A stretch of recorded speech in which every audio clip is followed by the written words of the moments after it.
All around the world, synagogues are an integral part of Judaism. From the Greek meaning place of assembly, the synagogue today is referred to as a house of prayer, house of assembly, house of study, and in some cases even temple. While this institution's recent 2,000 years of history can be tracked relatively easily, its origins are still a bit of a mystery.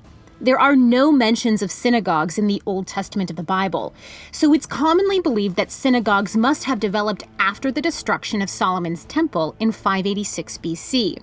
The reasoning goes that once robbed of the central element of the Jewish faith, the priests of Judah began teaching, reading, and studying Torah. Buildings, perhaps homes, were refurbished to facilitate this, and soon the synagogue, the assembly of faithful Jews observant to the covenant, became a cornerstone in Jewish society. One of the obvious benefits being that any community, despite their geographical location or distance from Jerusalem, could have their own synagogue. The earliest mention of synagogues may come from a 3rd century BC Egyptian inscription.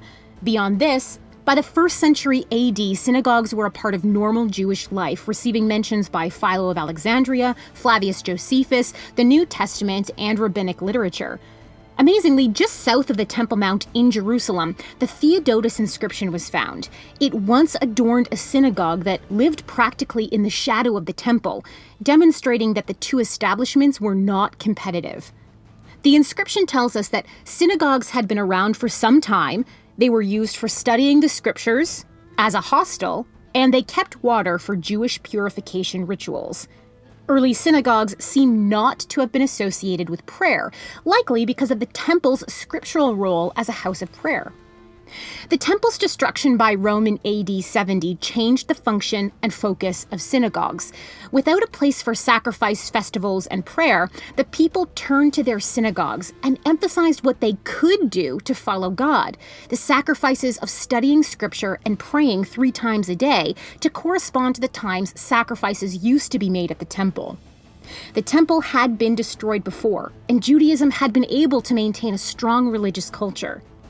Interestingly, the Torah Ark, the shelved box in which a synagogue's scriptures were kept, were also directly influenced by the destruction of the temple.